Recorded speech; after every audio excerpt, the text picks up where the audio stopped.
구원에 대해서 오늘 조금만 맛을 좀 보여드릴게요. 한마디로 이렇게 제가 딱 단정 지을 수는 없어요. 제가 오늘 구원에 대해서 좀 얘기해 보려고 그래요. 이렇게 그 모임에다 써놨거든요. 그랬더니 최 선생님이 거기다 써놨더라고요. 듣고 싶은데 못 오실 것 같더라고요. 그렇게 써놓은 거 보니까. 근데 대부분이 그렇게 해요. 실제로 믿음의 구원의 확신이 있느냐 이걸 물어봐가지고 또 어떤 목사님들은 이렇게 예배 중에 그걸 물어봐서 손을 들게 하기도 하고 그래요. 저도 많이 들어봤고 나는 믿음의 확신이 있어. 막 스스로 막 세뇌를 시켰죠. 나는 하나님을 믿으니까 구원 받은 사람이야. 나는 구원의 확신이 있는 사람이야. 막 이렇게 세뇌를 시켰죠. 저도 그렇게 세뇌를 시켰어요. 그런데 구원이 뭔가를 알아야 되고 구원이 뭔가를 알으려면 두 가지 의미를 좀 잘 알아야 돼요. 죄하고 회개하고 이 두 가지 단어의 의미를 좀 잘 알아야 돼요. 이게 이해가 안 되면 구원이라는 것 자체가 이해가 안 될 뿐더러 구원의 확신이라는 말은 사람 만들어낸 말이에요. 진짜 이건 없는 말인데 안 맞는 말인데 만들어낸 말이에요. 구원의 확신. 제가 죄를 먼저 얘기를 해볼게요. 죄. 두 단어를 먼저 알아야 되기 때문에 죄는 우리가 얘기할 때는 신약 성경에 구약 성경에 이렇게 성경에 읽어보다 보면 잘못한 거, 죄 이런 얘기들이 나와요. 근데 사람들 사이의 죄는 그런 거예요. 우리가 알고 있는 것처럼 때리고 빼앗고 죽이고 이런 것들을 사람들 사이에서는 죄라고 해요. 그래서 고린도전서, 고린도후서 뭐 이런 서신서 같은 데들을 보면 사람들이 살아가는 이야기들을 많이 써놨기 때문에 그 안에서는 이제 죄의 얘기가 많이 나오고요. 또 구약 성경에서도 율법 같은 거 얘기할 때 뭘 뺏은 사람은 뭘 똑같이 갚게 하고 뭐 어떻게 그런 얘기들이 많이 나와요. 그런데 하나님과 사람 사이에 관계된 중에서 죄라는 단어는 의미가 다릅니다. 의미가 달라요. 그걸 이해하는데 많이 어려워들 하세요. 근데 전혀 하나님의 표현하고 사람의 표현하고 다를 거야. 다르니까 내가 모르는 개념도 있겠구나라고 생각하고 내가 알고 있는 걸 좀 내려놓고 이렇게 들어보면 이해가 될 수 있는데 이거를 내가 알고 있는 단어를 다 갖다 붙여서 이해를 하려고 그러면 어렵습니다. 성경에서 말하는 죄 중에서 죄의 의미가 두 가지가 나오는데요. 하나는 사람들 사이의 죄, 우리가 알고 있는 대로 지금 설명드린 대로 그런 죄가 있는가 하면 하나님과 사람 사이의 죄라고 하면 의미가 다른데 이렇게 제가 한번 짧게 표현해 볼게요. 하나님과 사람 사이의 관계가 끊어져 있는 상태, 그걸 죄라고 합니다.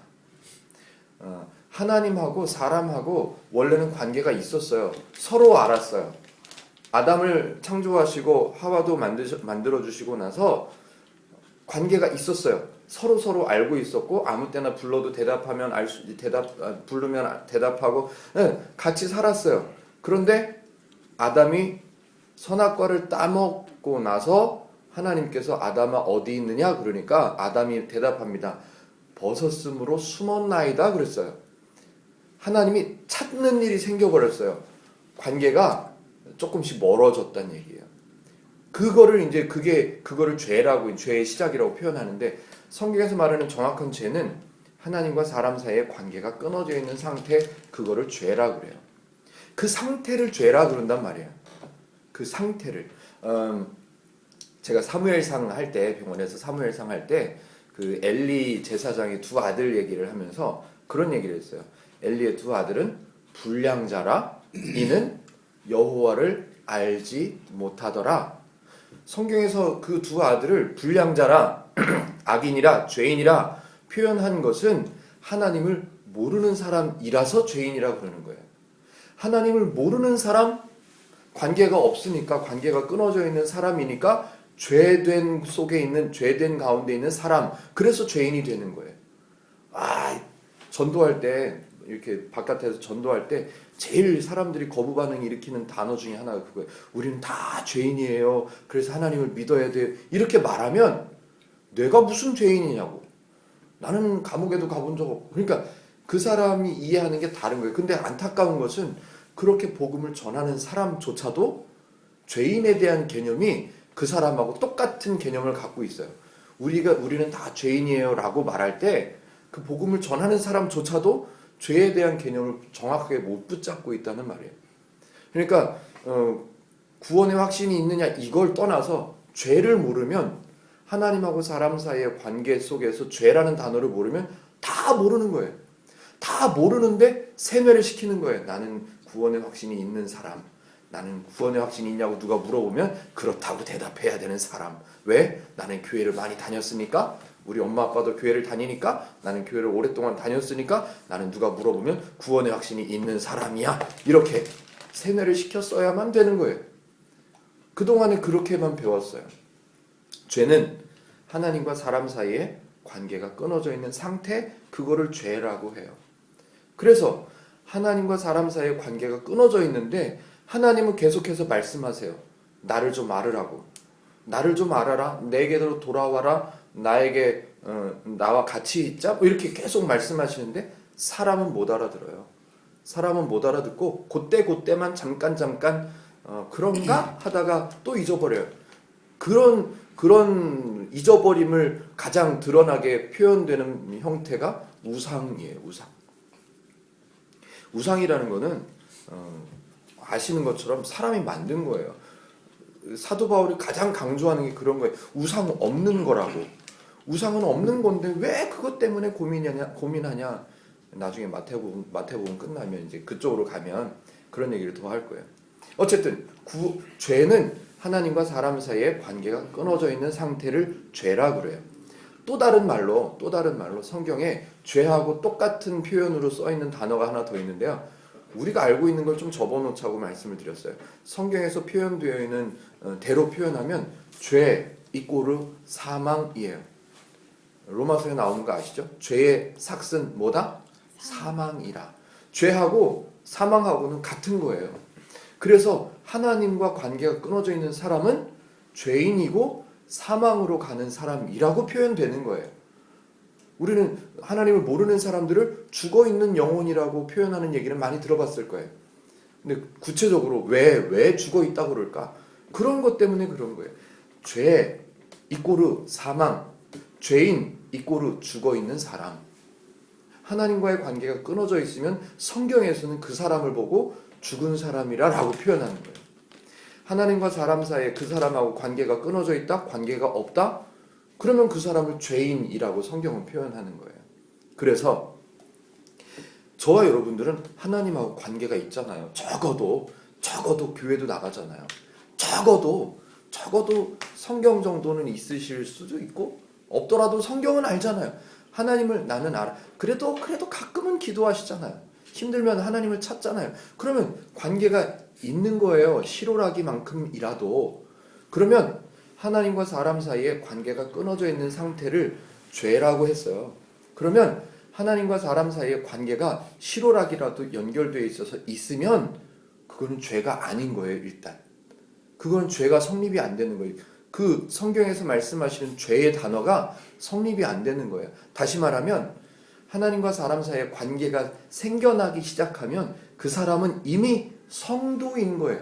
죄인이 아니라 살아있는 사람, 성경의 표현대로 하자면 성도가 되는 거예요. 구원의 확신이 있는가? 그 필요 없어요.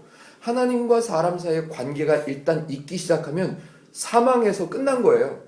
사망에서 끝났기 때문에 이미 이 사람은 구원받은 사람인 거예요.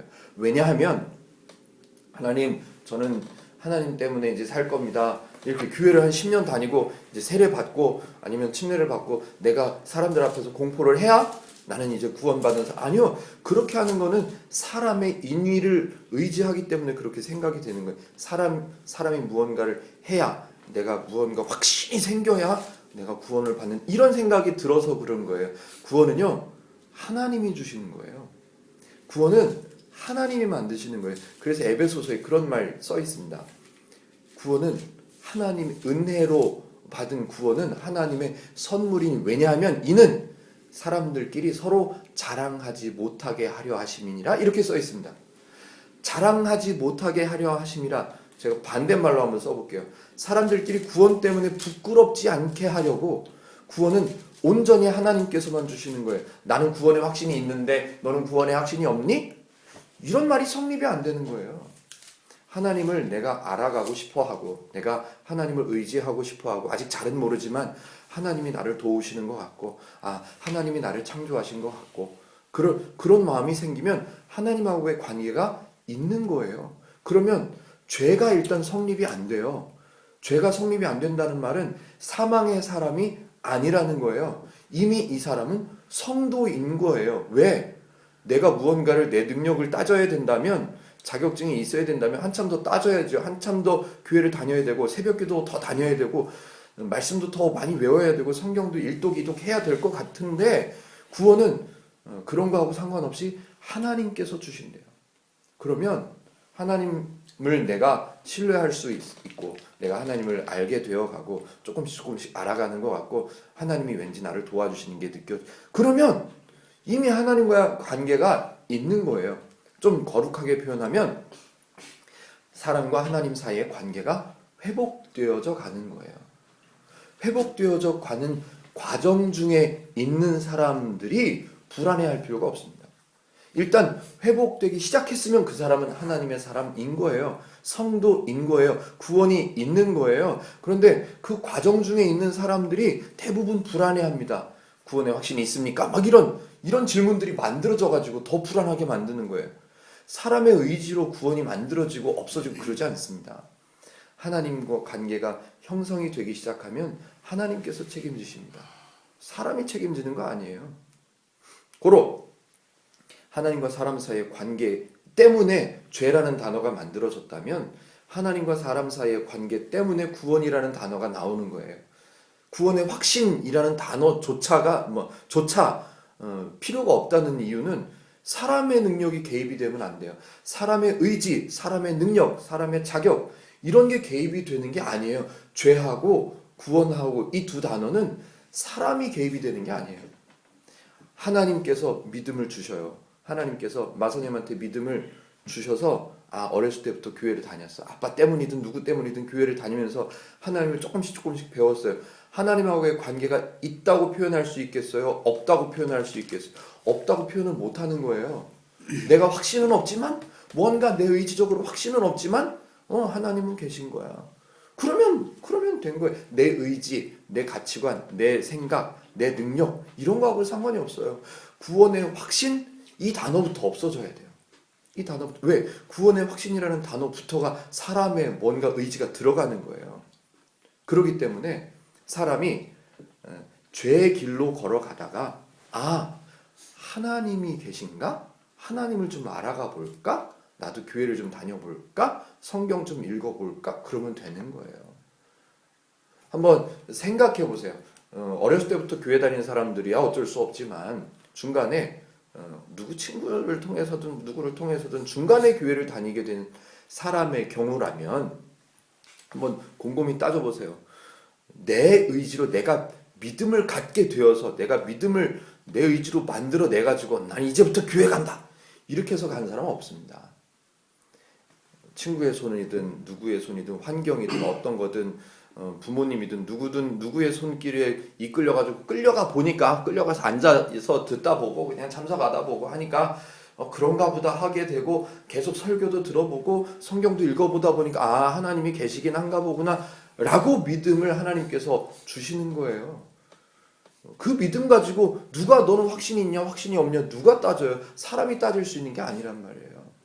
구원의 확신이 있느냐라고 물어보는 사람도 그렇게 물어보면 안 되지만 구원의 확신이 있느냐라고 물어봤을 때 전혀 걱정할 필요가 없어요. 그 과정 중에 있는 나 같은 사람도 전혀 끝까지 가야 나는 구원의 사람 그게 아닌 거예요. 시작했으면 내 마음에 하나님이 계신가 보다. 그러면 시작했으면 과정에 있더라도 그 사람은 구원된 사람인 거예요. 하나님의 사람인 거예요. 전혀 이게 사람들이 만든 단어들 때문에 혼동되고 나는 구원의 오늘 낮에 목사님이 구원의 확신이 있냐고 물어봤을 때 손은 들었는데 내 마음에 찔리는 게 너무 많아. 밤새도록 잠이 안 와. 나는 과연 죽으면 천국을 갈까? 이런 고민을 할 필요가 없다는 말이에요. 이런 고민은 사람들이 만들어낸 고민이에요.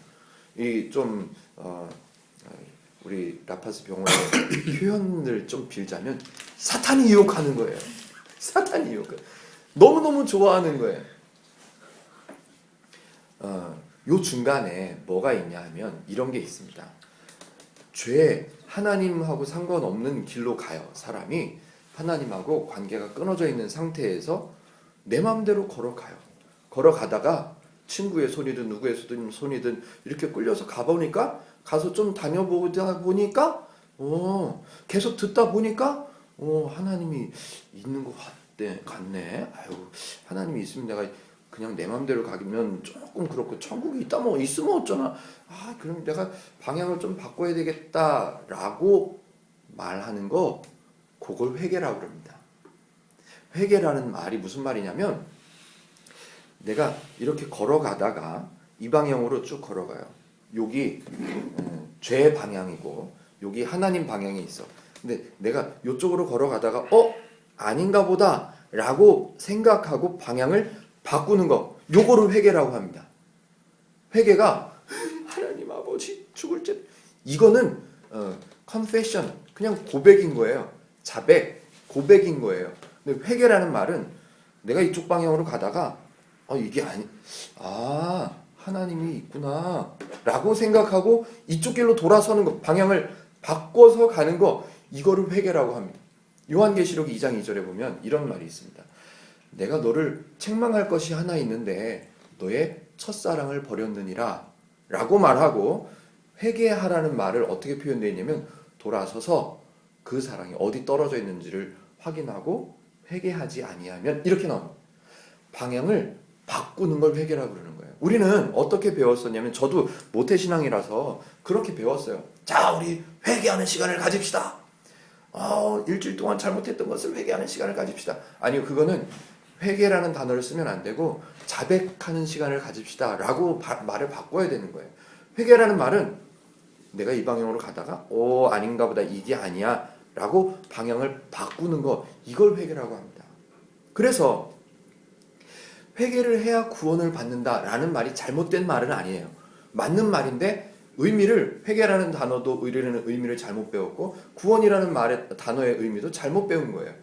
회개해야 구원을 얻는다, 맞습니다. 왜? 사망의 길로 가다가 돌아서야 되잖아요, 이쪽으로. 그러니까 회개를 해야 구원의 길로 갈 수 있는, 가게 되는 거거든요. 근데 우리는 어떻게 똑같은 표현을 쓰면서 잘못한 것들을 다 쏟아놔야 우리는 구원을 받을 수 있다. 우리는 믿음을 가질 수 있다. 잘못한 거 다 생각해봐. 다 쏟아놔야 돼. 네가 잘못한 게 분명히 있을 거야. 그거 다, 너 일주일 동안 살면서 잘못한 거 많지. 그거 다 회개해야 돼 라고 표현했단 말이에요. 대표적인 인물이 욥의 친구들이에요. 욥의 친구들이 그랬어요. 욥의 친구들이, 너 분명히 잘못한 거 있을 거다.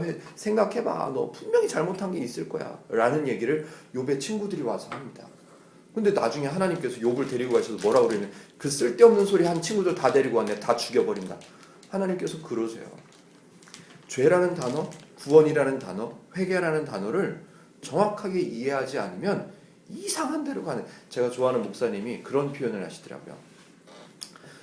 뭐라 그러더라? 모르고 믿으면 미신, 무조건 믿으면 맹신, 잘못 믿으면 병신, 그러더라고요. 그러니까 모르고 믿으면 진짜로 미신밖에 안 돼요. 구원의 확신, 너 있다고 대답해야 되는 사람이야. 왜? 아빠가 목사고, 뭐 엄마가 권사고, 뭐 장로고, 아빠가 장로고, 너는 그러니까 누가 물어보면 무조건 구원의 확신이 있다고 대답하는 사람이야? 라고 세뇌시켜야 되는 것은 미신밖에 안 되는 거예요. 미신밖에 안 돼요. 모르고 믿으면 미신. 참 이 표현이 나는 너무 재밌더라고. 모르고 믿으면 미신이고, 무조건 믿으면 맹신이에요. 흔히 사람들이 말하는 광신도, 이것저것 안 따지죠. 제가 누구 사람을 찝어서 얘기하는 걸 별로 안 좋아하는데, 환경적으로 너무 잘 아는 분이 한 분 누군가 계세요. 이것저것 안 따져요. 성경 같은 거 왜 이럴까 이런 거 안 따지고요. 무조건 이거는 뭐 사단이야. 무조건 이거는 뭐 믿어야 돼 이렇게 말하는 거는 맹신인 거예요. 무조건 믿는 거예요. 무조건 뭔지도 모르고, 구원이 뭔지 의미도 모른 채 우리는 구원 받아야 돼. 예, 그렇게 말하는 거는 맹신인 거예요. 근데 더 진짜로 문제가 되는 건 틀리게 믿는 거. 이거는 진짜 뭐라 그랬지 내가? 틀리게 믿는 건 병신인 거예요. 너무너무 안타까워요. 근데 제가 청년들을 만나봐도 제가 좀 냉정한 표현이긴 하지만 몇 가지만 제가 물어봐도 10년 교회 다닌 청년들도 제가 데려다 앉혀놓고 몇 가지만 이렇게 물어보면요, 병신 많습니다. 틀리게 믿고 있는 게 너무 많아요. 그래서 안타까워요. 구원의 확신이 있느냐 물어보면 일단 기가 죽어요. 왜? 자기도 확신이 없으니까 앉아있는 사람들이 이렇게 청년들 예배 때 가가지고 구원의 확신이 있는 사람 손 들어보세요. 그러면 다 고개를 숙여요. 손을 조금 들다 가면 구원이 뭔지를 몰라서 그래요. 구원이 뭔지. 부끄럽지 않게 하시는 거예요. 하나님께서 구원 때문에 부끄러울 일이 없어요. 왜? 자랑하지 못하게 하려 하시려고 하나님께서만 만드시거든. 하나님께서만 주시기로 정해놓으셨어요. 구원은 누구만 만든다? 하나님께서만 주실 수 있다. 사람 쪽에서 하나님을 먼저 알고 관계가 끊어져 있는 상태인데 사람이 먼저 하나님을 알아가고 사람이 먼저 하나님께 다가갈 수 있는 방법 없습니다. 하나님께서 만져주시고 하나님께서 교회로 불러주시고 친구 손을 통해서 하나님께서 교회로 듣게 하시고 읽게 하시고 깨닫도록 해주셔서 하나님이 계신 걸 알게 하시는 거예요. 그래서 믿음이 생겨나는 거고 그래서 구원받은 사람이 되는 거예요. 구원이 이런 겁니다. 더 쉽게 표현할 수 있는 방법들을 고민을 많이 해봤어요. 근데 더 쉽게 어떻게 해야 될지 모르겠습니다. 구원의 확신? 이런 거 물어보지만 누가 구원의 확신이 있냐고 물어보면 그냥 있다고 그러세요. 너나 나나 똑같아. 당신도 구원의 확신 세뇌시켜서 만든 거고 나도 이때까지는 세뇌시켰었는데 구원은 이런 거구나 라고 이제 좀 지금 드린 말씀으로 이해가 되셨는지는 모르겠지만 의심하거나 걱정하거나 혼돈하거나 헷갈려 하거나 흔들리거나 누가 물어봤을 때 주춤주춤하거나 누가 물어봤을 때 고개를 숙이고 이럴 필요가 전혀 없습니다. 왜? 나는 아직 과정 중에 있지만 나는 아직 시작한 지 얼마 안 됐지만 구원은 누가 주시는 거라고? 하나님께서 주신 거기 때문에 누구도 자랑하지 못하게 먼저 된 사람, 나중 된 사람 자랑하지 못하게 하나님께서만 주신다고 그러세요. 구원에 대해서는 걱정할 필요가 없는 거예요. 성경 공부한다고 대전에서 여기까지 한 52km 찍대요. 내비 찍어보니까 52km를 달려온 전하 또 하루 종일 일하시고 피곤하실 텐데 여기까지 와주신 여러분들이나 의심할 필요가 없어요. 이거 좀 알아보고 싶어서 오신 거잖아요. 그러면 된 거예요. 뭘 그거 가지고 구원의 확신이 있냐고 물어보면 나는 뭐라고 대답을 해야 되나? 난 아직 성경도 잘 모르고 하나님도 잘 모르니까 모르니까 배워야 모르니까. 하나님과의 관계가 끊어져 있던 사람이 하나님을 믿게 되고 구원의 사람이 되게 되면 이때까지 아무것도 없었잖아요. 몰랐잖아요, 하나님을. 그러니까 배워야죠. 하나님이 나를 구원하신 하나님이 어떤 분이신가를 배워야죠. 그래서 제가 메모해 온 내용을 가능하면 다 빼놓지 않고 하려고 머리를 계속 더듬고 있습니다. 기독교는 배우는 종교입니다. 배우는 종교. 왜냐하면 지금 말씀드린 대로 아무것도 몰랐던 사람이 하나님을 이제 조금 알게 돼서 그 하나님이 나를 구원하셨구나. 그 하나님이 어떤 분이실까? 홍승영이 실화를 처음 사귀기 시작했을 때 쟤는 뭘 좋아할까?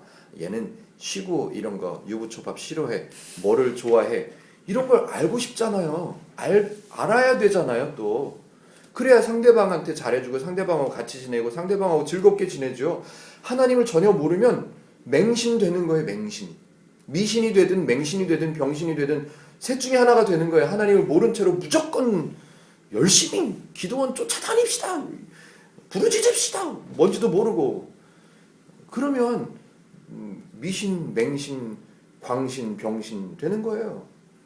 성경을 통해서 하나님께서는 제가 지난주에도 말씀을 드렸지만 성경을 써놓으신 이유는 하나님을 알으라고. 왜? 우리는 죄인이었었잖아요. 끊어져 있었던 사람이었잖아요. 그러니까 이제 하나님을 알아가야죠. 배워야죠. 근데 배우려니까 배울 수 있는 데가 없어요. 성경이 있잖아요. 하나님께서 그래서 성경을 주신 거예요.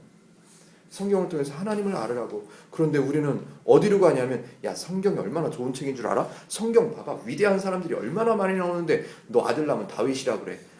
물론 아들이 다윗이라고 이름 지은 사람들도 많이 있지만 그분들을 보고 뭐라 그러는 건 아니지만 성경을 볼 때 사람 위주로 가면 다윗이 대단한 사람이 되는 거예요. 그래서 애를 낳으면 다윗처럼 위대한 사람이 되어라. 그래서 다윗이라고 이름을 지어줘요. 또 성경에 이름 따서 지은 사람들 많죠. 요한이 많습니다. 잘못됐다는 건 아니지만 성경을 바르게 이해를 해야 하나님이 어떤 분이신가를 알 수가 있다는 거죠.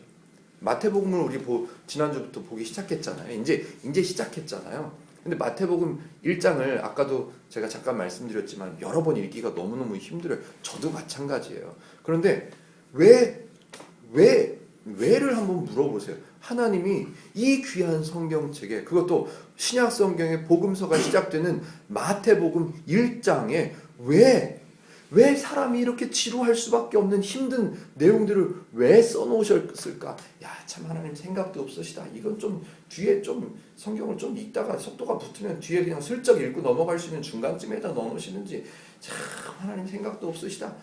이렇게 생각할 일이 아니에요. 왜? 그분하고 저희들의 생각하고는 이게 차원이 달라요. 차원이 달라요. 아빠가 아이 보고 야 공부해야 돼. 오늘은 꼭 네가 지금 학년 때 꼭 공부해야 돼. 얘는 모르죠. 이렇게 좋은 날 이런 토요일 오후 가족끼리 여행을 가든지 해야지. 꼭 오늘 공부하래 꼭. 얘는 몰라요. 얘는 뭐를 몰라요? 나중 일을 몰라요. 아빠의 생각하고 얘 생각하고도 차원이 달라요. 하물며 사람의 생각하고 하나님의 생각하고 마태복음 1장에 너무너무 중요한, 너무너무 사람들에게 하나님을 알려주실 수 있는 너무 소중한 내용이기에 제 표현으로 말하면 첫 단추, 첫 번째 문단에다가 저와 여러분들에게 하나님을 알아가기에 꼭 필요하고 너무너무 중요한 그런 내용을 써놓은 게 마태복음 1장인 거예요. 물론 우리는 읽기가 어렵죠. 누가 누구를 낳고 그런데 그걸 거기다 써놓으신 이유가 있는 거예요. 근데 우리는 이제 그렇게 성경을 보지 못하니까 그냥 읽었다 그렇게 하고 1장 넘겨버리는 거예요. 읽었다 그러고. 근데 제가 지난주에 했던 얘기를 잠깐 이제 복습을 하면 그런 얘기를 했어요. 마태복음 1장 1절에 성경마다 다 번역이 다르게 되어 있다고 제가 설명을 했었어요. 어떤 성경에는 그리스도 예수 그리스도의 계보라, 어느 성경책에는 족보라, 어느 성경책에는 세계라, 뭐 여러 가지 단어들이 들어 있습니다. 여기서 중요한 거 1장 1절에서 중요한 걸 잡고 넘어가시면 돼요. 그리스도의 세계라 이렇게 되어 있어요. 그리스도의 족보라, 그리스도의 계보라 이렇게 되어 있단 말이에요. 그리스도라는 말의 의미를 딱 잘 붙잡으면 1장의 내용이 왜 써 있는가가 보여져요. 좀만 쉬었다 갈까요? 어쨌든 저는 안 원장님께서 구원의 확신에 대해서 좀 얘기를 하자고 해서 제가 또 준비를 좀 해봤어요. 쉽게 설명하고 싶어서 준비를 해봤는데 너무 어려운가요? 아닙니다. 이거 끊어? 잠깐 쉬어? 나도 될 것 같습니다. 용식 씨가 이메일 보내줬어요. 그 지난주에 잘렸죠? 녹음한 거 잘린 거는 모르겠고 하여튼 파일은 받아놨어요. MP3로. 참 감사하더라고. 검증을 받을 수가 있게 됐어요. 제 아내한테 여보 신랑 목사가 뭐 헛소리 하나만 들어보라고. 오늘 사실은 이거 도시락 싸가지고 같이 오려고 그랬는데 뭐 어깨 어디가 너무 아프대요. 교통사고가 크게 나가지고 한번. 사시느라고 힘들어서.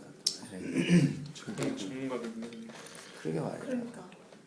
어제 한의원 갔을 때도 별로 이렇게 효과를 못 보다가 제 아내가 어제 갑자기 엊그저께 동네에 통증 통증 클리닉? 그런 데가 있어서 혹시나 해서 가봤는데 효과가 괜찮다고 손을 못 올렸거든요. 이렇게.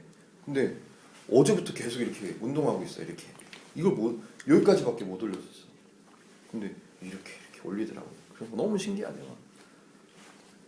근데 잠을 한 잠도 못 자대요. 그게 뭐 반응이 사람마다 다르다 그러대요. 근육 이완제?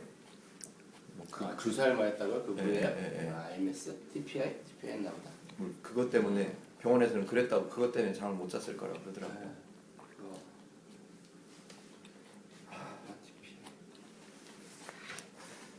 제가 열심히 메모해온 거 하나씩 요구했잖아, 그지? 사전도 찾아왔어요, 제가. 써왔어.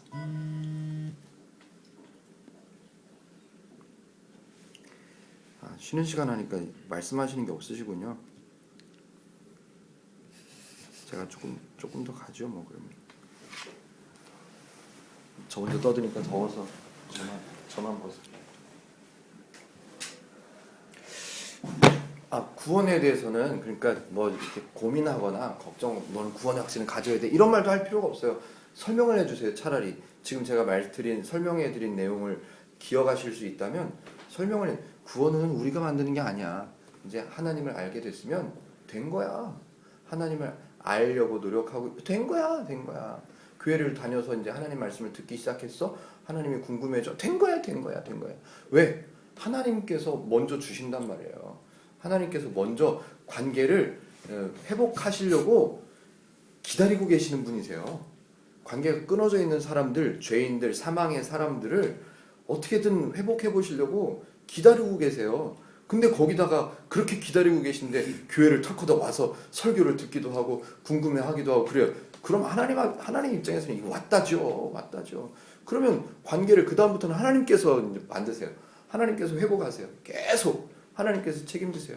너는 내 것이라. 이게 보통 표현이 아닌 거예요. 너는 내 것이라. 이 말이 나왔으니까 3000% 빠지면 안 되긴 하는데 너는 내 것이라는 표현을 사람들은 이렇게 이해를 해요. 성경에 그런 표현도 많이 나와요. 나의 기업이다. 이렇게. 너의 경영은 나의 기업이다. 이런 단어들이 표현들이 가끔 나와요. 몇 번 나와요. 사람들은요. 이게 하나님의 기업이다. 이렇게 성경의 표현이 나오면 이제 그렇게 설교하시는 분들이 지금은 많지 않은데 전에는 그렇게 설교했어요. 그 사업장은 하나님 거니까 그 사업장에서 버는 돈이 있으면 어떻게 해야 되겠습니까? 어떻게 해야 돼요? 그러면 그건 누구 거라고? 그러면 뭐 하라는 거예요? 이제 돈 내라는 거죠.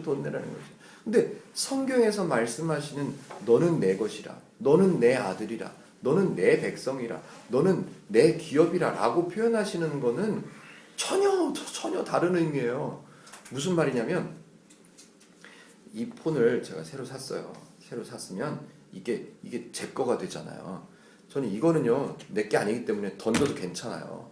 근데 이거는요 내 거기 때문에 얘 배터리 다 되면요 내가 충전시켜줘야 되고요. 얘 떨어지려고 그러면 내가 안전한 데로 옮겨놔야 되고요. 얘한테 물이 쏟아지려고 그러면 내가 막아줘야 돼요. 왜? 내 거니까.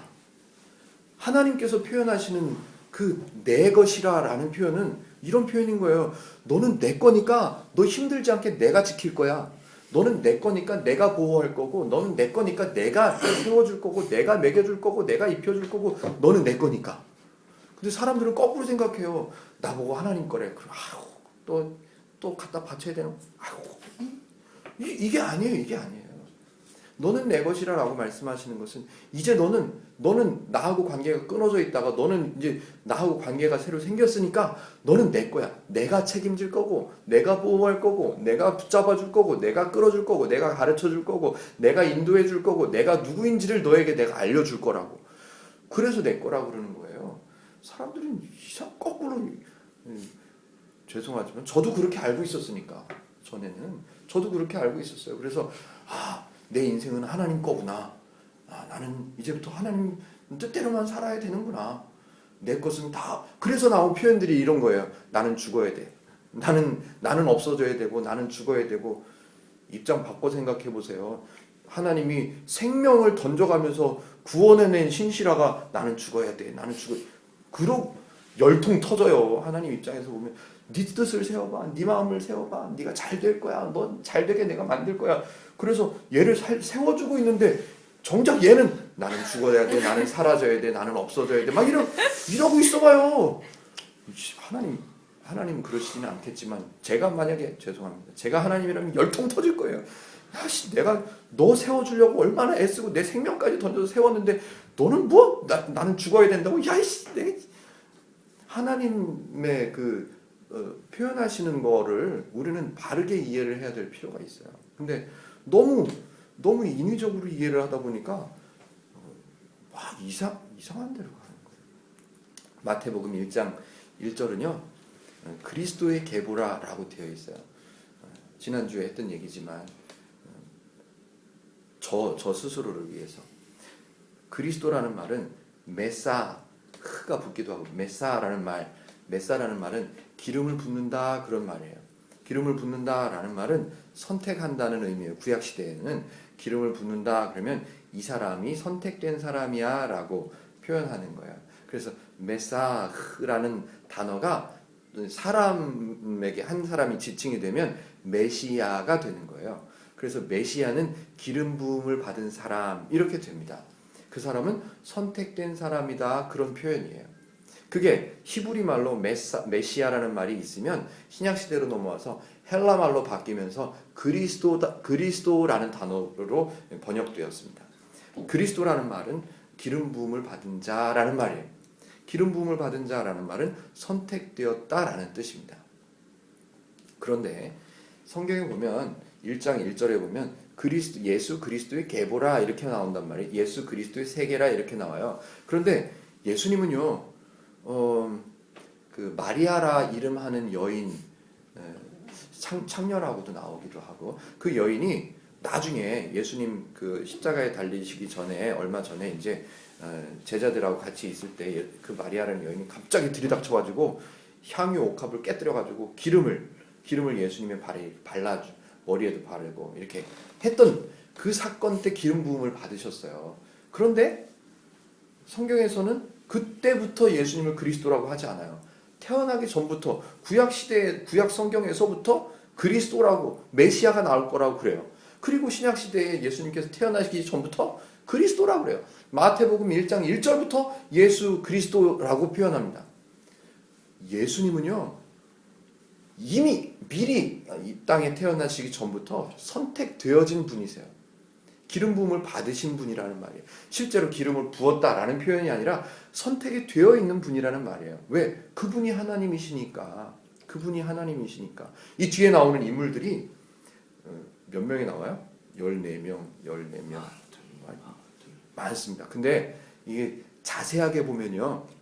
14, 어디부터 어디까지 14대라, 어디부터 어디까지 14대라, 뭐 이렇게 써 있는데, 그 성경 앉아서 잘 따져보면요. 처음에는 14대가 맞는데, 그 다음에는 13대고요. 그 다음에 15대고 그래요. 그 말도 틀려요. 잘못 적혔는지 어쨌는지. 14이라는 단어의 그 숫자의 의미가 따로 있다고들 성경학자들이 이야기합니다. 그런데 그 많은 사람들의 이름이 왜 나왔냐 하면 그냥 우리가 생각하는 족보라고 생각하면 아브라함부터 예수님까지요. 이게 대수가 모자라요. 사실은 족보대로 따진다면 중간에 어디 훌쩍 뛰어넘어야 돼. 아브라함부터 예수님까지인데 이게 대수가 그걸로 끝날 리가 없어요. 훨씬 더 많아야 돼요. 뭐 100대가 넘어야 돼요. 엄청나게 많아야 돼요. 생각을 해보세요. 엄청나게 길어야 되는데 그 정도로 끝났단 말이에요. 이건 그런 의미의 족보가 아니라는 말이에요. 지금 그리스도의 계보라라고 되어 있단 말이에요. 그리스도의 계보라는 말은 여기 열거되어 있는 사람들 전부 다 하나님께서 선택한 사람이라는 말이에요. 하나님께서 선택한 사람. 다시요. 기름 부음을 받은 사람을 그리스도라고 했습니다. 그리스도. 그래서 저와 여러분들은 그리스도예요. 예수 그리스도가 아니라 그 기름 부음을 받은 사람, 왕 같은 제사장, 뭐 표현이 어떻게 됐든 간에 선택한 사람, 그 사람을 기름 부음 받은 자다, 그리스도다 그렇게 말합니다. 그래서 아브라함부터 예수 그리스도까지 쭉 내려오면서 한순간도 빠짐없이 다 하나님께서 택한 사람들을 세우셔서 사람들을 인도하고 계시다라는 것을 말씀하시는 거예요. 사람의 역사를 통해서 하나님께서 다 간섭하고 계시다. 하나님이 이런 분이다. 하나님이 너희들의 역사를 다 동행하고 계시고 너희들 중에 선택하는 사람들이 이렇게 있었고 너희들 곁에서 떠나지 않았다 나는. 그래서 그리스도의 계보인 거예요. 선택된 사람들이 쭉 있단 말이에요. 아브라함 때부터 예수까지 쭉 선택된 사람들이 있었다. 그 얘기를 하고 있는 거예요. 지금 하나님이 함께 하신다. 하나님이 그 사람 너희들 역사에 내가 계속 함께하고 있었어. 들어볼래? 내가 이 사람도 선택했고 이 사람도 선택했고 이 사람도 세웠고 이 사람도 세웠고. 그런데 그 목록에 그 명단에 어떻게 하면 들어갈 수 있을까요? 하나님은 어떤 기준으로 사람을 선택하실까요? 라는 질문을 하면 안 되는 거예요. 왜냐하면 하나님께서는 제가 좋아하는 목사님 표현을 가끔 하는데 제가 어떻게 표현할까라고 고민하다가 그분 설교를 듣다 보면 그렇게 표현하면 되겠구나 이런 표현이 딱 잡혀요. 그래서 사무엘상 설교할 때도 한번 했었는데 하나님께서 사람을 선택하시는 방법은 정답 3글자 아무나. 하나님께서는 사람을 선택하실 때 아무나 뽑습니다. 아무나. 그러니까 창호 같은 사람도 선택이 농담이고 하나님께서는 진짜로 아무나 선택하셔서 세우셔서 일을 하십니다. 왜요? 왜 그럴까요? 그 사람이 일하는 게 아니라 하나님이 하실 거니까. 성경에 보면 제비뽑기가 여러 번 나옵니다. 제비뽑기가 구약시대에도 여러 번 나옵니다. 제비뽑기 하는 행위들이 왕을 뽑을 때도 제비뽑기를 하고요. 또 요나가 다시스로 도망가다가 배가 풍랑에 이렇게 했을 때도 누구를 바다에 던질까? 제비 뽑습니다. 제비 뽑아요. 그리고 또 에스더서에서도 야 유대 민족들을 어느 날 죽일까? 그럼 날짜를 쪽지에다 써가지고 이거 제비 뽑아보자 그래서 제비를 뽑았는데 그 날짜가 이제 아달월 13일, 14일이 되는 거예요. 그날 이제 뽑아지는 거예요. 제비 뽑기가 여러 번 나옵니다. 물론 에스더 얘기에 나오는 제비 뽑기는 죽이려고 뽑는 거니까 그건 아니겠지만 다른 곳에 나오는 하나님께서 제비를 뽑아라라고 말씀하신 그 제비 뽑기는 사람들은 그럽니다.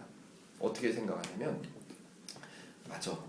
하나님께서 선택하실 수 있도록 사람의 생각을 다 제껴놓고 하나님께서만 선택하실 수 있도록 하나님의 의지로만 선택하실 수 있도록 하나님의 관점에 맞는 하나님의 마음에 맞는 사람을 뽑을 수 있는 방법은 사람의 생각을 다 제하고 뽑을 수 있는 방법은 그렇지 제비 뽑기야. 그래야 사람의 의견이 들어가지 않고 하나님께서 뽑게 하시지 라고 생각. 어서 오세요. 이때까지 기다렸어요. 어서 오세요. 의자. 못 좀.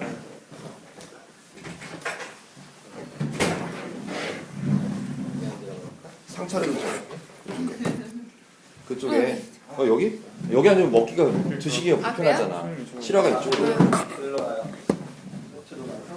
저는 무슨 스타일을 좋아한다? 아메리칸 스타일. 그냥 얘기하면서 드셔도 괜찮아. 어디다 치웠어? 챙겨놨지. 짝꿍이 챙겨놓으셨지.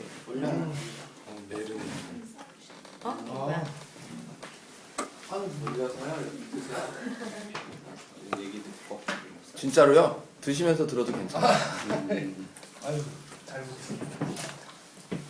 젓가락 없나? 다 모였을 때 인증샷을 찍어야 돼. 위쪽에 하면은 거기 위에 젓가락. 빈통 얘기 들고 찍을까요? 나 어디까지 얘기했는지 기억나?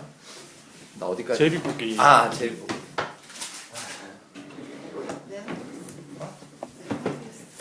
에스더는 아니라고. 오케이. 그냥 편하게 드세요. 하던 얘기 계속 해볼게요. 제비뽑기를 할 때 사람들은 그래서 어떤 노회, 어떤 총회 뭐 이런 데서 제비뽑기를 했다 뭐 이런 얘기도 들리고 그래요. 교회에서 실제로 누구를 뽑을 때. 근데요, 제비뽑기의 의미는 그게 아니에요. 하나님께서 정말 합당한 사람, 정말 잘할 수 있는 사람을 뽑는 게 아니에요. 제비뽑기는 말 그대로 제비가 뽑는 거를 얘기하는 거예요. 제비, 새가 뽑는 거예요. 우리가 뭐라 그래요? 머리 나빠 보이는 사람을 보고 무슨 대가리? 새대가리라 그런단 말이에요.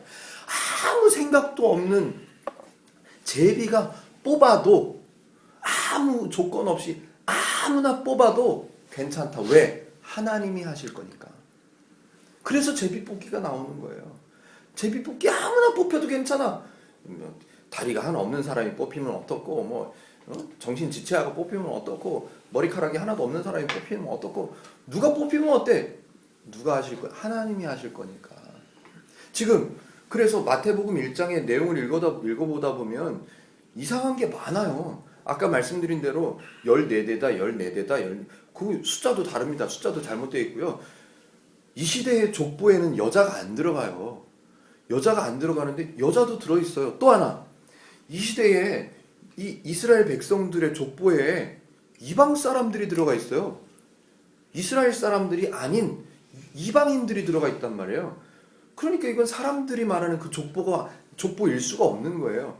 근데 하나님 입장에서 보면 선택한 사람들의 명단이라고 제가 그랬어요.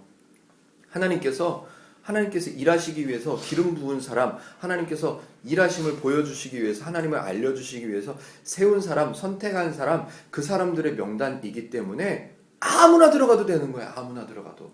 왜? 하나님이 선택하셔서 하나님이 일하실 거니까. 그래서 똑똑하지 않은 사람 들어가도 괜찮아요. 왜? 하나님이 다 하실 거니까 얘는 머리 쓸 필요가 없어요. 이방인이 들어와도 괜찮아요. 왜? 하나님이 하실 거니까. 이방인이 들어온다 할지라도 아무 문제가 안 되는 거예요. 여기 들어있는 라합이라는 여자, 무슨 여자, 또 누가 또 들어있죠? 바세바, 우리아의 아내라고만 표현되어 있지만 하여튼 그 사람도 들어있고요. 또 룻도 들어있죠. 하여튼 룻은요 완전 이방 사람이에요. 이 이스라엘 백성들 베들레헴에 살던 사람이 흉년이 들어가가지고 모압 땅으로 이사 갔다가 거기서 이쁜 아가씨 봐가지고 모압 여자랑 결혼해가지고 들어온 여자가 룻이에요. 근데 그 사람도 들어있고요. 이게 말이 안 돼요. 족보가 우리식으로 표현하면 이건 개족보예요. 이게 뭐 엉망인 거예요.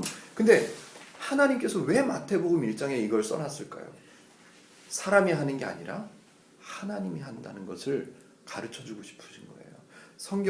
성경에 나오는 앞으로 마태복음에 기록되어 있는 모든 사건, 모든 일들은 그 하나님을 알도록, 그 하나님을 알게 해서 그 하나님이 어떤 분인지를 알아서 내가 얻을 수 있는, 나에게 주시는 그 풍성함, 그 기쁨, 그 짜릿짜릿한 하나님이 이런 분이시구나. 야, 내가 하나님 믿기를 잘했구나.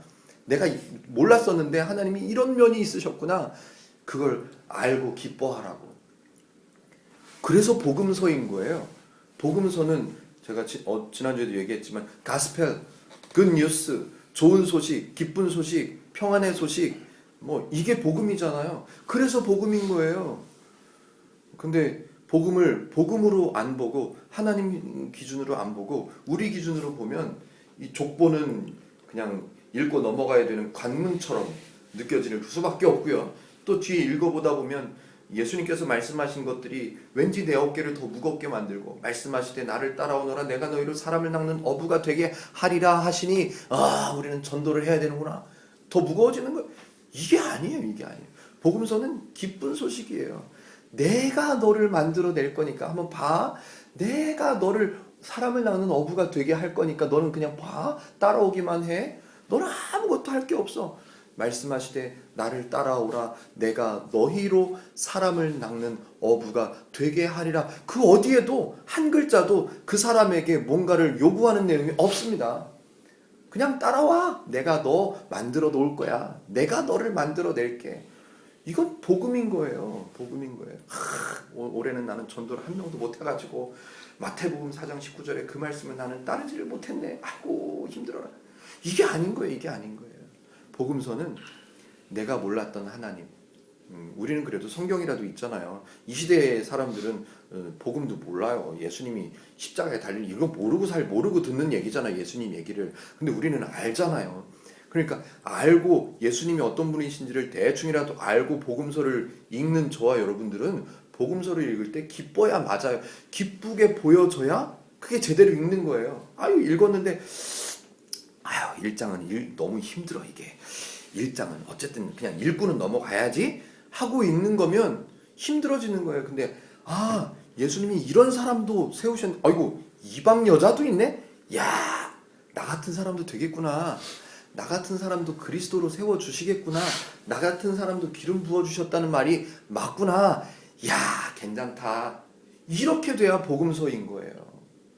근데 우리는 족보에 우리 이름이 하나님께서 선택하시는 명단에 들어가려면 첫 번째 11조를 잘해야 되고, 두 번째 주일을 성수해야 되고, 세 번째 전도해야 되고, 이런 숙제들은 나중에 내가 너무너무 좋아서 창호한테 자랑하고 싶을 수밖에 없어. 야, 너 이걸 몰라, 이거를. 이게 전도예요, 이게. 전도대 머리에 띠두르고, 텐트 쳐놓고, 믿으세요. 이게 아니라. 그래서 복음서는 복음으로 읽으면 맞는 거예요. 복음으로 읽으면. 이래서 이거구나. 이래서 이렇구나. 그래서 하나님은 아무나 뽑으십니다. 아무나 뽑아서 그걸 보여주시는 거예요. 자꾸 창호만 홍승영 같은 사람도 하나님께서 세우셔서 이 아빠가 목사님이라고 믿음도 제대로 모르는 이것을 세우셔서 하나님께서 하신단 말이에요. 모태신앙이라서 신앙이 풍성해서 잘난 사람이 아니라 못났는데 모태신앙이 제가 못된 신앙이라 그랬잖아요. 아무것도 모르면서 교회는 많이 다녀가지고 아무것도 모르면서 구원의 확신을 세뇌당해가지고 구원의 확신은 있다 그러고 이게 구원도 모르고 회개도 모르고 죄도 모르는 잡것을 갖다가 그래도 세워놓고 하나님께서는 내가 너를 세웠다고. 그게 하나님이세요. 그런 분이 하나님이세요. 그래서 써놓은 거예요. 아브라함은 누구를 낳고 이 사람도 내가 세웠다. 아브라함이 제가 지난주에 잠깐 말씀드렸잖아요. 대단한 사람 아니에요. 아브라함요 아버지는 데라라고요. 우상 만들어 파는 사람이고요. 우상 조각 만들어서 파는 아빠 밑에서 자란 아브라함 어렸을 때 뭘 보고 자랐을까요? 그런 사람 세워놓고 너는 믿음의 조상이라. 이게 말도 안 되는 말을 하나님께서는 갖다 씌워주시는 거예요. 왜? 하나님께서 만드시는 거니까. 나 같은 사람에게 하나님께서 말씀하시는데 하나님께서 갑부가 되게 하시리라. 사람들이 보고 비웃더라도 하나님이 하신다는데 아무 하자가 없는 거예요. 왜요?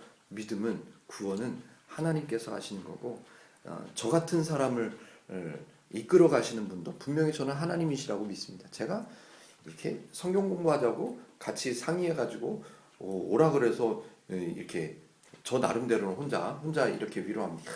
성경 초빙되어서 간다 말이야. 혼자서 이렇게 생각. 나 같은 사람도 이렇게 불러주는 거 보면 진짜 하나님은 살아계시다. 저는 이게 어쩔 수 없어요. 안 믿을 수가 없어요. 인정하지 않을 수가 없어요. 저 같은 사람의 제 뒷모습을 알거든요. 저는 저 같은 사람은요 이 성경을 만질 만한 조건도 이 자격도 없습니다. 근데 성경을 아무리 마태복음 1장 1절부터 쭉 읽어보면 자격 없는 사람들이 너무 많아. 저는 그래도 믿음의 가정, 사람들의 표현에 의하면 믿음의 가정에서 태어났어요. 근데 아브라함은요, 이 우상단지 조각 만드는 가정에서 태어났는데도 그 사람도 세우셨어요. 나는 그래도 쟤보다는 낫다. 저는 아브라함보다 훨씬 낫습니다. 성경에 믿음의 조상이라고 한 사람보다 저는 훨씬 낫습니다. 그렇지만 제가 볼 때는 아닌 사람이에요. 그런데 하나님은 저 같은 사람을 세워서 쓰십니다. 왜요? 제가 하는 게 아니라 하나님께서 하신다고 하셨으니까. 그래서 마태복음 1장에 그 사람들의 이름이 쭉 써 있는 거예요. 너도 하나님 알 수 있어. 너도 돼. 너도 내가 선택했어. 알았냐? 이런 잡것도 내가 선택해서 일을 한 내가 하나님이야. 그래서 써놓은 거예요. 이 사람, 저 사람, 이방인, 이 여자, 저 여자. 이 여자들, 여기 나온 여자들이요, 참 기구한 인생을 엄청나게 참. 아까 얘기한 룻 있잖아요. 룻은요 모압 땅에 사는 여자인데요. 어렸을 때부터 우상 섬기는 것만 배우면서 자랐습니다. 우상 주일학교, 우상 중학교, 우상 고등학교 이렇게 다녔어요. 우상에게 제사 드리는 방법만 배우면서 자랐어요. 자랐는데 딴 나라에서 한 가정에 이사를 왔는데 좀 지내다 보니까 괜찮아 보여. 저 청년 괜찮아 보여. 그렇게 해서 조금 만나다가 우특하다가 결혼을 했어요. 우특하다 결혼을 해서 보니까 이 가정이 괜찮아. 이 가정이 믿는 하나님이 괜찮아 보여. 근데 1년도 못 돼가지고 남편은 죽어버리고요. 시아버지도 죽어버리고요. 시아주버니도 남자는 다 죽습니다. 이 집안에. 완전히 과부땡들만 살아요. 과부땡 세 사람만. 그렇게 하고 돌아와가지고 이 엄마도 참 신기하죠. 이 엄마가 막 작전을 짜가지고 이상한 청년하고 또 결혼을 하래요. 밤에 작전을 짭니다. 밤에 그 사람 이부자리 밑에 들어가서 몰래 숨어가지고 결혼을 만들어내. 그래가지고 결혼을 해가지고 그 사람하고 살아요. 참 이 우리식대로 표현을 하면 이거는 완전히 인생이 참 그런 사람 데려다가 하나님은 마태복음 1장에 써놓으셨단 말이에요. 왜? 이런 사람도 내가 선택하면 된다? 그런 말이에요. 다 내가 선택한 사람들이야. 그거 보여주시는 거예요. 그래서 써놓으신 거예요. 예수 그리스도의 계보라 이렇게요.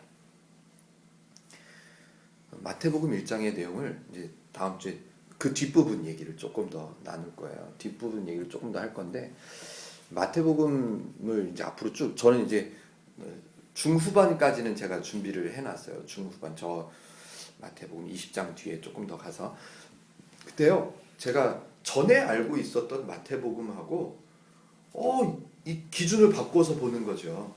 전에는 이 1장은 넘어가야 되는 그냥 한번 쭉 눈으로만 읽어보고 넘어가야 되는 아무 감동도 없고 복음서도 아니야 이거는 허들이야. 첫 번째 관문을 통과해야 이게 성경을 읽어.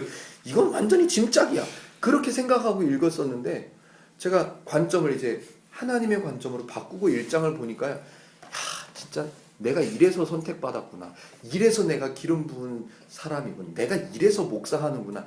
내가 이래서 이런 사람도 선택하지 않으셨다면 아마 하나님께서 자격을 보시고 키는 오창호 같아야 되고 머리는 신실화 같아야 되고 돈은 홍승영처럼 잘 벌어야 되고 이런 조건을 걸어서 사람을 뽑으셨다면 저는 거기 못 들어가요. 근데 하나님은 여기 마태복음에 써놓은 사람들을 보면요, 참 알지도 못하는 사람도 써놓고요, 전혀 모르는 사람도 있잖아요. 이름도 생각이 안 나요. 누구? 이상한 사람들 많아요. 모르는 이름들 많이 있잖아, 그죠? 홍승영 같은 전혀 모르는 사람들도 막 이렇게 들어와도 괜찮단 말이에요. 아무런 문제가 안 돼요. 하나님이시니까. 하나님이 하시는 거니까. 그래서 제가 지금 말씀드린 내용이 아마 17절까지 정도 있을 거예요. 1절부터 17절까지의 내용들이 아마 기록되어 있는 내용일 거예요. 다음번에는 이제 18절부터 볼 텐데 오늘 제가 지난주부터 준비를 좀 쉽게 표현해보고 싶어서 준비한 거는 구원, 회개, 죄 이런 기독교의 아주 기본 없으면 안 되고 틀리게 알면 안 되고 몰라도 안 되고 잘못 알아도 안 되는 그런 내용들을 좀 쉽게 표현해보고 싶어서 준비를 하면서 제가 말씀을 드렸죠. 하나님, 제 머릿속으로는 이게 이해가 되는데 이걸 어떻게 설명해야 될지 모르겠으니까 알아서 하세요. 이번 주에도 물론 그렇게 말씀을 드렸어요. 알아서 하시라고. 저는 알아서 하시라고 하고 와서 떠듭니다. 떠드니까 알아서 하실 것 같아요. 이해가 되시든 암기가 되시든 어떻게 되시든. 그래서 구원에 대한 얘기를 오늘 좀 말씀을 드렸는데 마태복음 1장 내용하고 같이 연결해서 설명해도 될 것 같더라고요.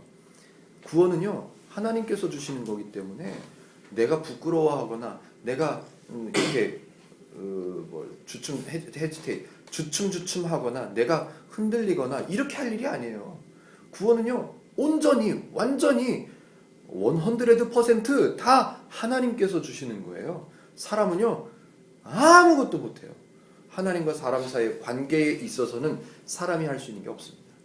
하나님이 먼저 와주셔야, 하나님이 내 친구의 손이라도 나를 붙잡게 해서 교회를 끌고 가줘야, 아니면 내가 끌려가 줄 수밖에 없는 상황을 만들어 내셔서라도 나를 데려다 앉혀 놓으셔서 말씀을 듣게 하고 읽게 하고 이해되게 하셔서 하나님을 조금씩 알아가게 하나님께서 하지 않으시면 저와 여러분들은요 하나님을 알 길이 없습니다.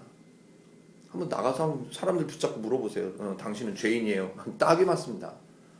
모르거든요. 아무리 설명하려고 해도 못 알아듣습니다. 하나님께서 알려주셔야 그나마 사람들이 알아듣습니다. 마태복음 1장부터 쭉 예수님께서 말씀하시는 내용들이 어마어마하게 등장합니다. 근데 예수님은 아세요. 이렇게 설명해도 이 사람들이 못 알아들을 것이라는 것을 예수님은 아시고 말씀하십니다. 사람들이 예수님께서 비유로 설명하잖아요. 중간에 이제 나오지만 제자들이 묻습니다. 예수님, 선생님, 왜 비유로 말씀하세요? 우리 그냥 얘기해 주시면 알아들을 텐데 왜 비유로 말씀하세요? 그냥 얘기해 주세요. 자기네들은 자기들 기준으로 볼 때 어려운 얘기를 해도 이해를 할 것 같거든요. 나도 공부했으니까, 나도 좀 알 만큼 아니까, 나도 살 만큼 살았으니까 그냥 들으면 이해될 것 같으니까 하늘 얘기 하실 거면 그냥 하늘 얘기 하세요. 왜 비유로 얘기하세요? 예수님은요, 아세요? 비유로 얘기해도 니네는 못 알아들어. 비유로 얘기를 해도 못 알아듣는데 내가 어떻게 하늘의 말을 하냐. 예수님이 얼마나 답답하셨을까요? 사람들이요, 또 그렇게 말씀하셨을 때 사람들이 다 이해를 해서, 아 그러시군요, 하나님의 나라가 있군요, 아 우리는 죄인이었군요, 우리는 구원받는 사람이군요 라고 이 사람들이 한 번 얘기해서 이해될 만한 사람 같았으면요, 예수님이 이 땅에 내려오실 필요가 없으셨습니다. 구약시대의 선지자들을 통해서, 전쟁을 이기게 하심을 통해서 아무 쓰잘데기 없는 다윗 같은 사람 세워서 왕 세워주시고 전쟁에 이길 수 없는 전쟁도 다 이기게 해주셔도 사람들이 하나님을 못 알아봤어요. 하나님께 못 돌아가요. 모르니까. 자기네들이 맞는 것 같으니까. 야, 사울은 천천히요, 다윗은 만만이라. 다 사람들만 보이니까 하나님이 이기게 해주셨다 이런 거 없으니까요. 없어요. 그러니까 하나님께서 직접 내려오시는 방법 외에는, 하나님께서 직접 내려오셔서 그 사망의 문제, 죄의 문제를 해결하시는 것 말고는 방법이 없으셨던 거예요. 그래서 내려오시는 거예요.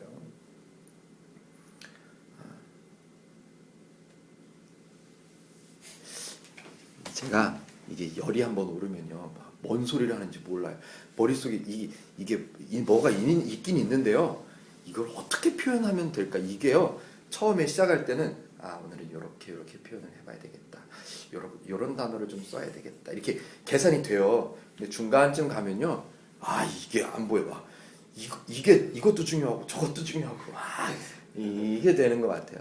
근데 오늘 어쨌든 제가 설명을 드린 이 구원에 대한 개념은, 제가 첫 시간에 저는 절대로 이단에 속한 사람이 아닙니다. 제가 말씀드린 것처럼 저 이단을 연구하시는 탁지원 전도사님도 제가 친하게 지내고 연락도 요즘은 잘 안 하지만 제가 잘 알고 있고요. 저는 기독교 한국 침례회, 저 대전 유성에 있는 침례신학대학교 거기에서 정규 과정을 밟고요, 신학대학 학부를 졸업하고요, 대학원을 졸업하고, 김장환 목사님, 극동방송 이사장이셨던 김장환 목사님이 목회하셨던 수원중앙침례교회에서 목사 안수를 받은, 이게 괜찮은 사람입니다. 괜찮다기보다는 정상적인 사람입니다. 예, 이 성경을 보실 때 좀 내가 전에 갖고 있었던 고정관념이 있으면 조금씩 이렇게 접어놓고, 전에는 뭐라 그러나를 좀 이렇게 좀 열고 들어주시면 참 좋을 것 같습니다. 오늘 여기까지만 할까요? 더 할까요? 저거 뭐 다 했나 봐야겠다. 제가 그래서 메모를 열심히 해요. 주중에 지내면서 요즘에는 참 제가 다니는 교회는 참 죄송해요. 어떻게 보면. 왜냐하면 일주일 내내, 아직 초기라서 그런지 모르겠는데 일주일 내내 다음 주에 가면 뭔 얘기를 할까. 그래서 생각나는 거 있으면 막 메모하는 거예요. 생각나는 거 있으면 막 구원 써가지고, 요건 성경 구절 어디 막 써놓고, 요것도 써놨다는 거 아닙니까? 모르고 믿으면 미신, 무조건 믿으면 맹신, 틀리게 믿으면 비영신. 이거 뉘앙스가 이게 좀 써놨어요. 기독교는 배우는 종교다, 이런 것도 써놨습니다. 사람이요, 성도가, 교회를 다니는 사람들이 하나님을 바르게 알지 못한다는 게 얼마나 이게 비참한 일인지 모릅니다. 저희 아이들이 맨날 학교 끝나면 집에 오는데 집에 있는 아빠가 김승호라고 알고 있으면 얼마나 이게 안타까운 거예요. 우리 아빠는 옆집에 사는 사람이 우리 아빠인데 지금 우리 집에, 내가 들어가는 집에 있는 사람은 우리 아빠가 아니라 아저씨야, 이렇게 오해하면서 한 집에서 산다고 생각해 보세요. 이건 비참한 거예요. 아빠가 보고 싶은데, 아빠를 알고 싶은데 옆집에 있어서 가볼 수도 없고, 알아갈 수도 없고, 알지도 못하겠고, 뭘 좋아하는지도 모르겠고, 이거 비참한 겁니다. 근데 너무너무 잘 굴러가고 있어요. 참 이상하게 우리나라 교회가 너무너무 잘 굴러가고 있어요. 참 감사한 거는, 그래도 저도 이런 관점으로 설교하시는 목사님들이, 그런 목사님들이 많이 생겨나서 저도 그런 분들 만나보고, 그런 분들 책도 보고, 그런 분들하고 얘기도 해보고, 만나서 이건 어떻게 생각하십니까? 저건 어떻게 생각하십니까? 물어보기도 하고, 저의 관점도 새롭게 이거 쉽지 않았습니다. 저 스스로도 오래 걸렸습니다. 난 구원의 확신이 있는데, 이게 세뇌가 돼 있는데 구원이 그게 아니라는 거예요. 그럼 저도 한참 걸렸습니다. 근데 바꿔놓고 나서 보니까 이게 바꿔놓고 보니까 너무 편한 거예요. 너무 기쁘고 너무 제가 괜히 여기까지 달려오겠습니까? 이 성경 공부하자고 그러는데 뭐 한다고 여기까지 달려오겠습니까? 제가 좋으니까 제가 좋아서 야 이거 바르게 알면 너무 좋은데 그래서 떠들러 오는 거 떠들러 얘기야. 예, 말하러 오는 거예요. 성경을 바르게 아셔서 나는 아직 멀었어. 나는 누가 물어보면 뭐라 그러지? 아유 나는 아직 한참 멀었지. 나는 이제 신참이지. 아유 이런 거하고 신앙하고는 전혀 상관이 없습니다. 그런 것 때문에 고민한다 그러면 아직 진짜로 잘 모르는 거예요. 잘 알면 그런 게 전혀 상관이 없습니다. 몇 분이에요?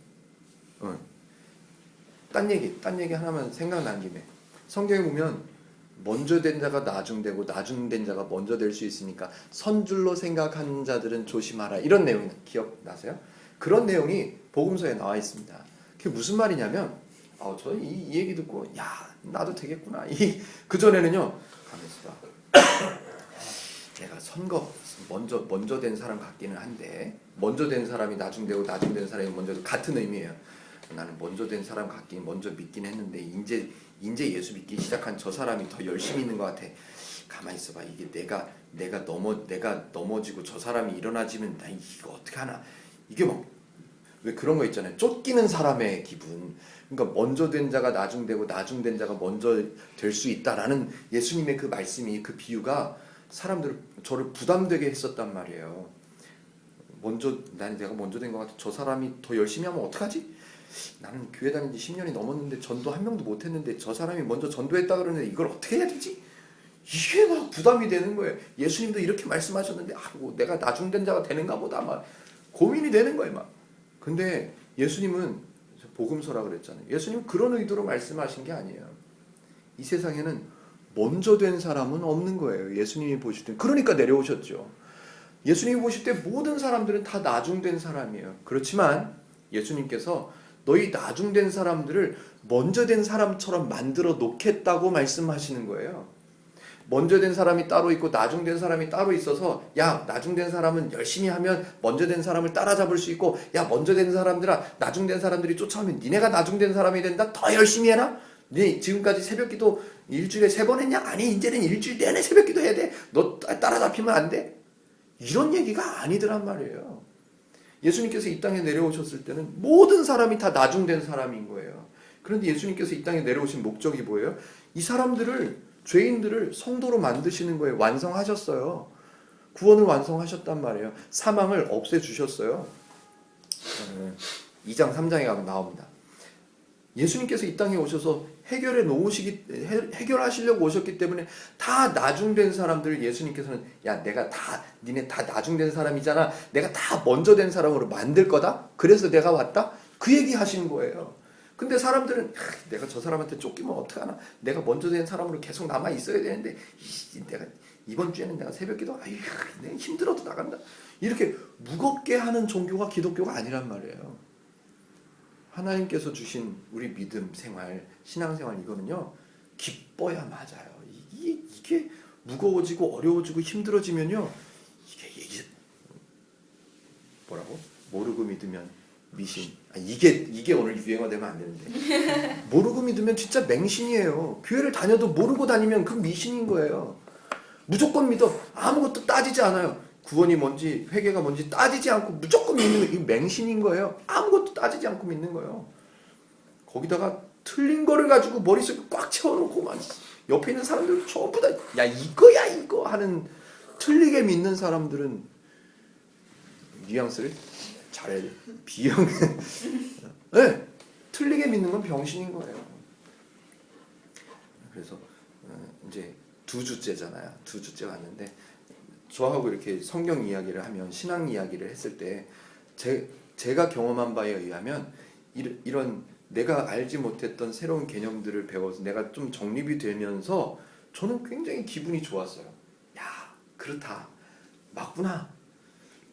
그래서 저 혼자 스스로 생각합니다. 같이 얘기를 나눈 분들도 아마 집에 가서 곰곰이 생각하면서 이분들도 나처럼 기쁠 거야. 구원을 이제 개념을 확실하게 잡았으니까 얼마나 기쁠까. 혼자 항상 그렇게 위로받으면서 일주일을 지냅니다. 그러니까 구원은 구원, 믿음, 그거구나. 죄가 그거구나. 회개가 그거구나. 회개합시다. 이게 아니. 눈물이 나야 된대. 뭐 하나님은 눈물에 약하시대. 또 그런 말은 또 누가 만들어냈는지. 안 돼, 너 눈물만 빼. 그럼 하나님은 응답하셔. 제가 어렸을 때 그 얘기 얼마나 많이 들었나 몰라요. 눈물만 빼면 되는 거야. 그거는 막 별 얘기를 다 들었어요. 회개는요, 그게 아니에요. 회개는 돌아서는 거, 방향을 바꾸는 거. 내가 가는 길이 잘못됐다는 것을 깨닫고 방향을 바꾸는 거를 회개라고 그럽니다.